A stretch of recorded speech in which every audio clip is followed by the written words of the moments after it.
I'm Cullen Bunn, and this is my secret origin on Comics Online.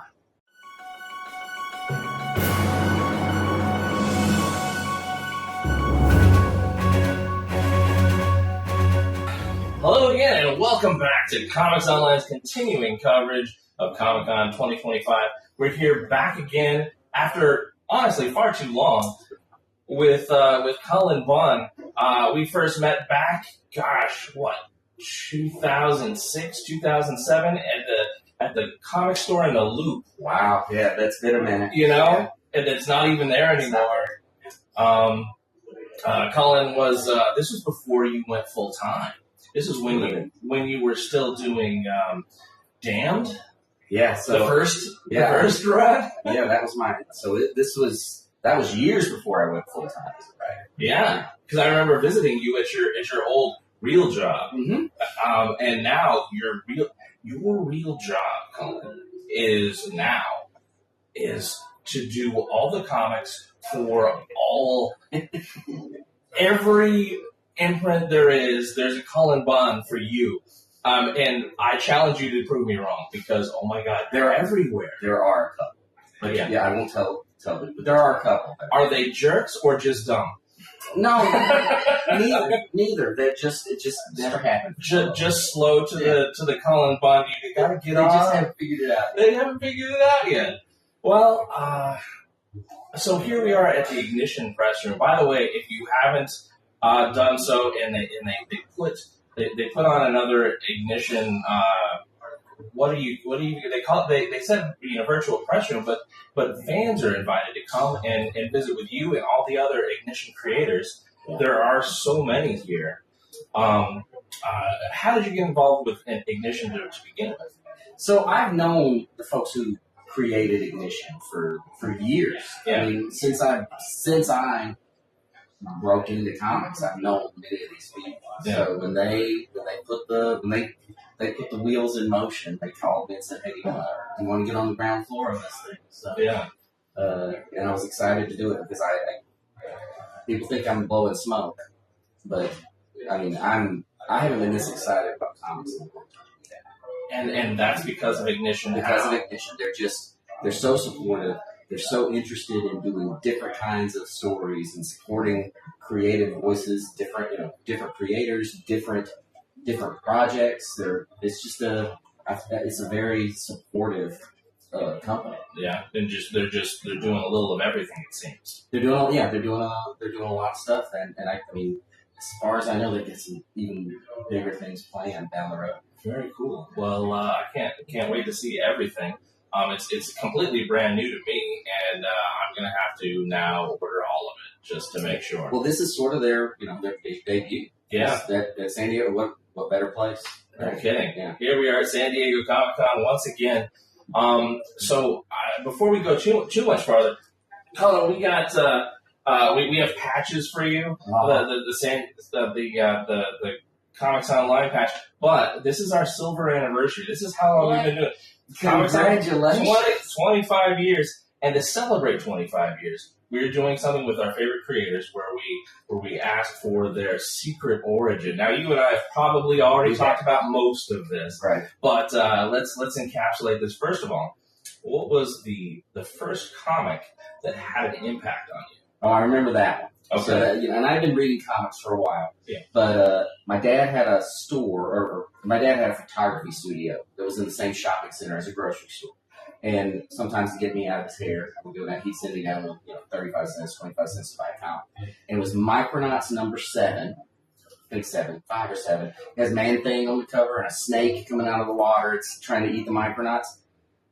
And I came back to his studio and I sat in the back room and I must have read that comic over and over and over because I really recognized the world building of it. Yeah. I mean, I knew Micronauts because of toy. It was a toy line that had no story. And then I got that comic and it was so big. I mean, just in 20 pages. Yeah. It was just a massive story. I love it.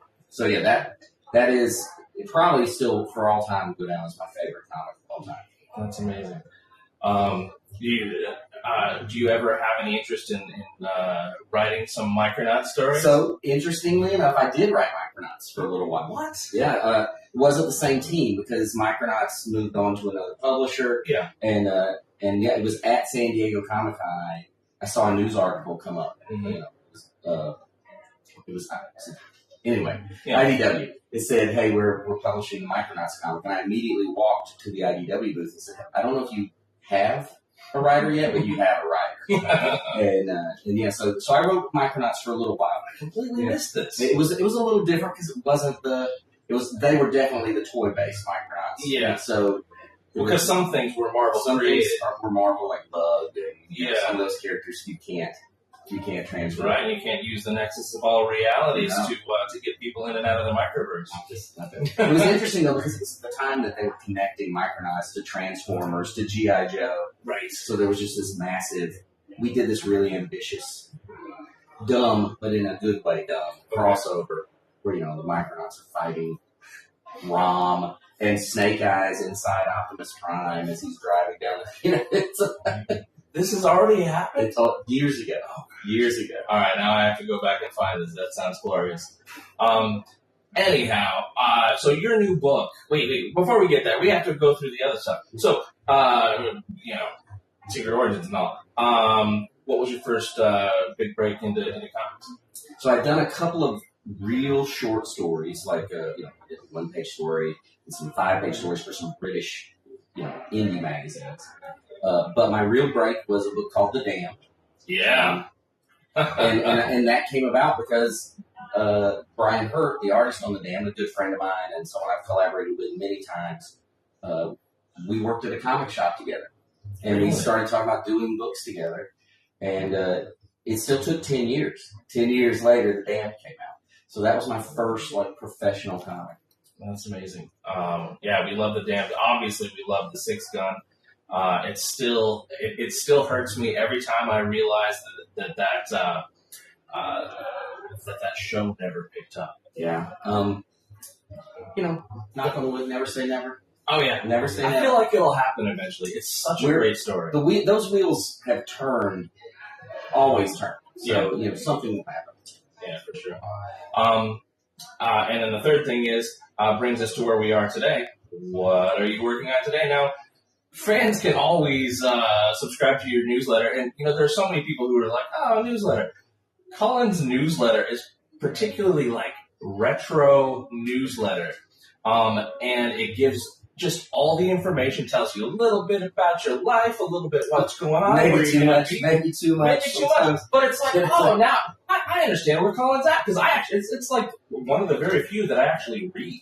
Yeah, it's weird that I actually like doing it because it took me a long time to even care about a newsletter. Like I'd have one, maybe I'll update it every 6 months, and at some point I found this groove with it.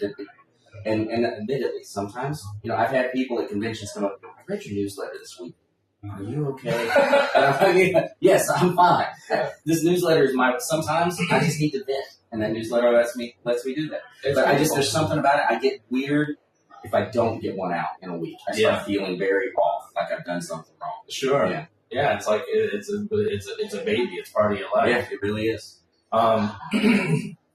So, bringing us all the way around to what are we doing with Ignition? So here at this convention, they released the cold open 0 issue of my first book with them, which is called Deluge. Yeah. And Deluge is a horror comic, if you can believe it. Shocking. Yeah, I know, right? It is about a women's correctional facility, a prison built on a floodplain. Oh. And a flood event occurs. The prison rapidly floods. And the inmates have to be evacuated. They're ferrying them out on boats, putting them on buses and tractor trailers when they get to dry land and taking them off. But as the flood waters are rising, something comes up with those waters. Something not of this world. So, and that's where it becomes more of a... I mean, a flood is horrifying enough. I mean, they terrify me, but there's something else in the water. Kind of timely, though. Well, yeah. Super unfortunate. It's kind of creepy that that's the case. Yeah, no, it's it's weird timing. Don't like that. Yeah. I let my wife read the book, and she lost everything in a flood when she was very young. Oh, wow. So she's like, this is a little triggering for me. Okay. It's like, I understand. Just write it out. There were no monsters in that. Okay. Just the monster of nature. Right. Oh my goodness. And have you released any teasers as to what your second? Because obviously, No, that if I were to start to tell you what the second one is, yeah. This door would just blow open. They would drag me out. You'd never see me again. Oh, we can't have that for sure. I would just be gone. Just be gone from this earth. All right. It's a cool book. All I'll say is it's a cool book. Amazing art. Okay. And it's very different. It's a very different style of book, but it's gonna be something else. Awesome. Well, so fans know that you are a chatty dude. Are you saying I got a big mouth? You got a big mouth. But here's the funny thing: when I first met you and Brian Hurd, Brian was the one who just would not stop talking. He was That's still the case. He was talking my ear off, and so I want to know what's your next project with Brian. So, Brian and I just this week we returned to the world of the 6-gun. That's a big deal. 6-gun Battle for the 6 came out. I saw that there was something else. Yeah, so that came out. Probably in my box. It's got to be. You were here when it came out. Yeah. It's a little ways down the road. Brian's got a lot of cool projects coming out that aren't announced yet, but then we've got other stuff. We're going to be working on some cool stuff. Okay, I can't wait. I love you guys collaborating and individually. So yeah, we'll always have something going on together as a comic. That's good. Yeah. So San Diego Comic-Con, you're back again. You don't come every year, but what are your feelings on Comic-Con here? No, it's always a great time. I mean, I love I haven't been here since before the pandemic. Yeah. The one right before pandemic was my last Comic-Con, and I have been coming pretty regularly. So I haven't been in a while. It's good to be back. It's it's a different vibe this year for me, and maybe that's because the conventions changed a little bit. But a big part of it is I'm being here at the Ignition Press Room. It's off-site from the convention, so I'm not constantly fighting the crowd. Yeah, so we're up on G Street, by the way, and I really hope they're able to come back and do this again once there's more and more. It's really it's a big teaser, right now. Yeah, but I have a feeling that Ignition is going to ignite, blow up. It's going to blow up. It can't not, because you have so many talented creators. Oh yeah, and more to come. I mean, there's so many people. I would be remiss to skip everything else you're doing. Obviously, subscribe to his new newsletter. I swear it's worth your time. But what's coming out right now? So right now, the 6-gun just came out, and is that it? Is that I guess Deadpool kills the Marvel Universe one last time. The final issue comes out in the next week or two. Yeah. And then I'm right now. I'm just really diving in, working on a lot of other projects. I have my first book, my first adult novel without pictures comes out in November. How is that even a thing? What? Tell me a little bit about what's the teaser for that? So it's the pitch is. We're in a small town on the North Carolina coast. There is a killer at work. Someone is slashing people up in violent ways and harvesting their organs. Okay. And a ragtag group of people are trying to, are coming together to try to figure out what's going on. And then there's a point in that book where everything just flips. And that's the part I don't want to tell. I don't want to even. Okay. It's one of those books that's hard to talk about because I call it. It just has. There's a shocking moment where everything's different. What I have been reading is not what I'll be reading going forward. So and it's called Bones of Our Stars, Blood of Our World. And when does that come out? November. I think November 16th. November, maybe mid-November. Who's the publisher? Simon & Schuster Gallery Books. Oh, okay, great. So we can expect a audiobook as well. Oh yeah, there'll be an audiobook. There'll be because I'm too lazy to read without pictures. Well, and that's what I'm telling you. right, it's fine. Well, I will listen to your book Listen for to it. sure. Yeah, someone asked, are you going to narrate it? And I was like, who wants to listen to this for however many hours that is? No. I'm cool with it, but I can understand. Oh, it's got a little twang to Hey, it. y'all, it's time to read a scary book together. Oh, yeah. And then the other thing I'm doing is I started a podcast, Tell us more about that. video podcast called, it's a podcast where I get together. I love the horror genre. I mean, and there's so many people who love it. So every episode I get together with a fan, a creator, a tastemaker in the genre, and we just talk about different topics on horror and make a bunch of recommendations of things people may or may not have seen. Mm-hmm. And because I'm classy, I called it the Cullenoscopy. That is classy. It's a deep exploration of the genre. And what did Cindy say about this one? She just shook her head. Yeah. She just shook her All right. Well, hey, Cullen Bunn here at Ignition Press at San Diego Comic-Con 2025. I've run out of voice, so we better go. Thank you, Cullen. Thank you. All right.